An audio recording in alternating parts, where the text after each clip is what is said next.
Back on the SportsMax zone, cricket time now. The West Indies will look to bounce back from their 3-0 ODI series loss on their tour of India when the T20 series bowls off on Wednesday in Kolkata. The Windies won their last T20 series against England at Kensington Oval last month and will be looking to write the same story against the Indians. The West Indies captain Kieron Pollard shared his thoughts ahead of the first match, which shows live on SportsMax Wednesday morning from 8:30. That's 9:30 Eastern Caribbean time. For us, it's about consistency. We had a very good series, I thought, against England. We faltered, a couple of times, with the bat.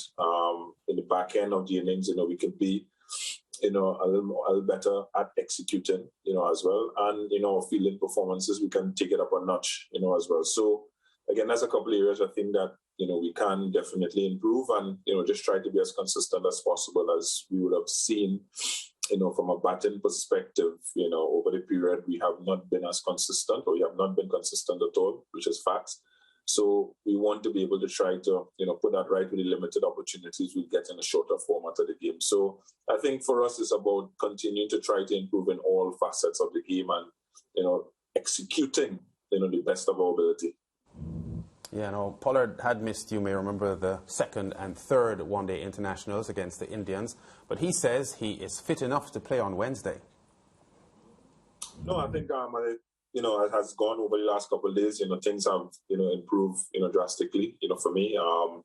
It was one of my, my knee, having some, fluid in it, not being able to sort of bend it. It was a bit stiff. So to the rigors of the 50-over game was actually going to be very, very difficult.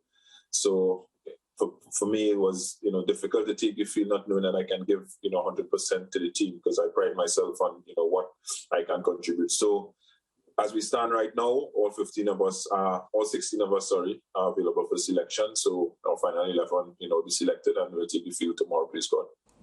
Yeah, tough assignment here for the West Indians, Mara. They were badly beaten in the ODIs. And I was mentioning last week that both these teams were very disappointing at the ICC T20 World Cup in the United Arab Emirates late last year. India, I would think, a little bit more disappointed than the West Indies because they went in as one of the huge favourites to win the title. And I think their fans would have been hugely disappointed with the no-show from the Indians. The West Indies, I think the fans recognise how inconsistent the West Indies are. So even though the West Indies did worse than most people expected them to, there is a part of you sometimes that when the West Indies fails, you kind of think that you could have braced yourself for it because you don't know what to expect from the West Indies. But the Indians here are using this opportunity to get themselves ready for the next World Cup, which comes up in 7 or 8 months from now, so it's not that far.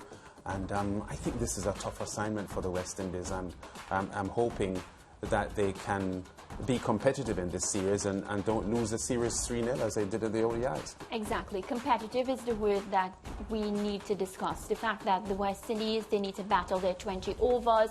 They need to show up. They need to put up a fight because the whitewash that they experienced in the ODI lands didn't really look well. It didn't sit well at all. And we do understand that India are powerhouses when it comes to cricket. Any format of cricket, actually, India, they come out to play. And they have a very, very strong team.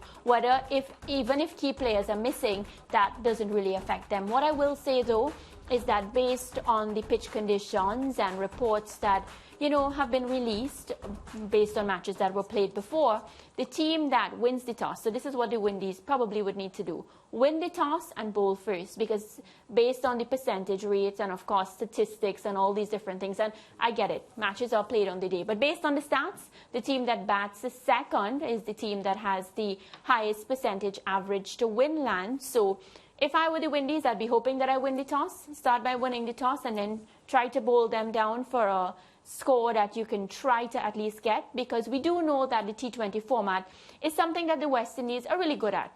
They come to life. I would like to say this is their format, so I wouldn't rule them out at all. I'll hope that the momentum when they beat England will be translated against India. Yeah, we spoke about the choices, or you could say they're spoiled for choices the Indians are in picking an 11, because even when they go outside of their first choice 11, they have quality players who can end up being match winners. We saw that in the three-match ODI series, where after they had taken the winning 2-0 series lead, they gave new players an opportunity, and lo and behold, the new players who came in did even better than the ones who were there before. Now, KL Rahul and Washington Sundar, the spinner, well, he's injured, and they won't be playing in this. I'm not sure if they're missing the entire series, but they're certainly missing the first T20 on Wednesday morning, which, as we said, is live on SportsMax.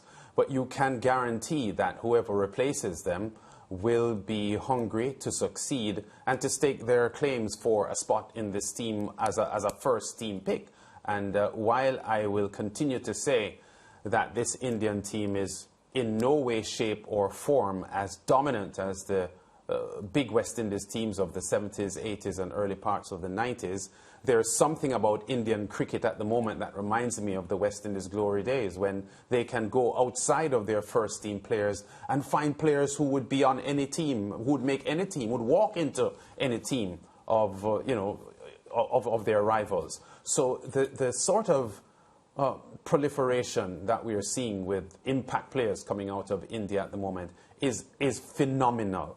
And I would advise anyone not to get too complacent or to start, thinking too positively if key players from the Indian setup is missing, because you can bet your bottom dollar that the ones who are coming in will be just as effective as the ones who aren't playing. Yeah, and what is key for the Windies players, Lance, is that our top T20 players, and the IPL auction was recently, and we've seen how many of our West Indies players were wanted and they went for top money.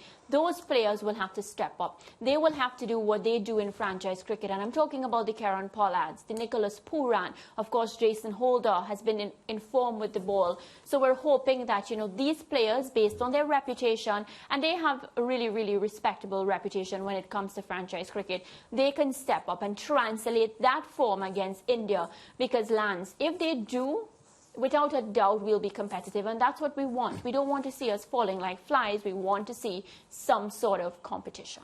Yeah, and you heard Kieron Pollard, the captain of the team, talking a short while ago, and he, I think, would be refreshed, having not played in the last two ODIs. True. He did talk about a knee niggle, but I think Polly is coming into this series with his pride at stake, because he wants to ensure that the West Indies are not trampled on in this series, and he has a major role to play, not only as a team leader, but as the most successful West Indies batsman against India in T20s. I think the records would show that in T20 cricket, Polly has been the most successful West Indies batsman against India. So he will have those things on his mind, because he will recognize that as the captain, he would have to be responsible, and he will have to, in some part, use his performances to help inspire this team. Yeah. And we know that when, Polly gets going, he can dismantle any bowling attack.